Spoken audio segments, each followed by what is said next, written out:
With a flurry of diplomatic activity, two separate summits on Syria are to be staged this week to put decisive pressure on both sides to end the civil war and thrash out a new constitution that is likely to leave President Bashar al-Assad in power.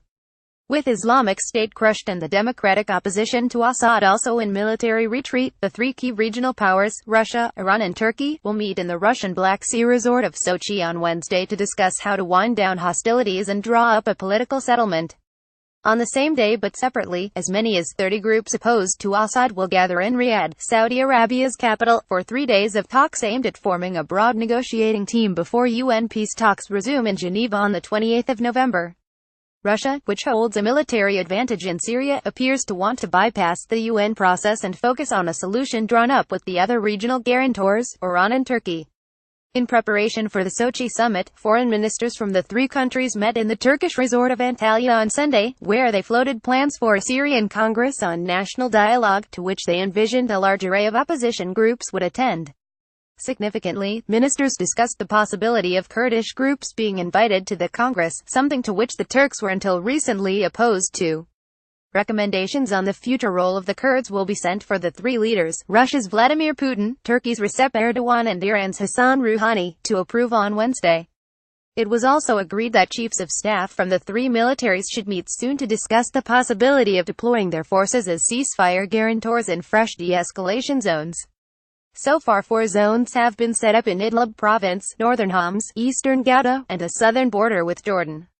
The main Syrian opposition groups, under the umbrella of the High Negotiations Committee (HNC), are opposed to the Russian timetable. They still put their faith in the UN's Geneva process, since its avowed intention is to lead to unbacked power sharing in elections. But in Riyadh, the HNC will be pressed by Russia, and its chief backer, Turkey, to compromise and to broaden its negotiating team. So far the HNC has resisted mounting international pressure to accept that Assad need only relinquish power if he is voted out in fair, unsupervised elections. Russian diplomacy is working within its own constraints. It was forced to postpone the first proposed Congress, initially set for the 18th of November, after Turkey objected to Kurdish attendance and the HNC boycotted entirely, characterizing the talks as the regime talking to the regime.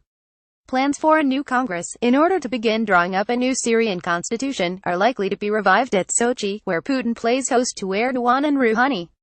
All three leaders will arrive in Sochi with their own agendas. Iran seeks approval for its troops to remain in Syria, including close to the Israeli border with Israel, an outcome that deeply alarms not just Israel, but Saudi Arabia. Turkey wants Russia's backing for its plan to weaken the Kurds in northwestern Syria, notably the town of Tel Rifat in Afrin, the smallest of 3 Syrian Kurdish cantons. Kurds explainer Turkey's foreign minister, Mevlut Cavusoglu, claimed on Sunday that 20% of Syria was now occupied by Kurds, which he called a very dangerous situation. Putin will not wish to abandon Syria's Kurds, but he and Erdogan have invested heavily in each other after backing different sides during most of the 6-year war. Sochi will be the 6th meeting between Putin and Erdogan this year. They have also had 13 phone calls. Putin must decide whether his patchwork solution of de-escalation zones will work, and whether he sees any value in continuing with the UN's diplomatic track.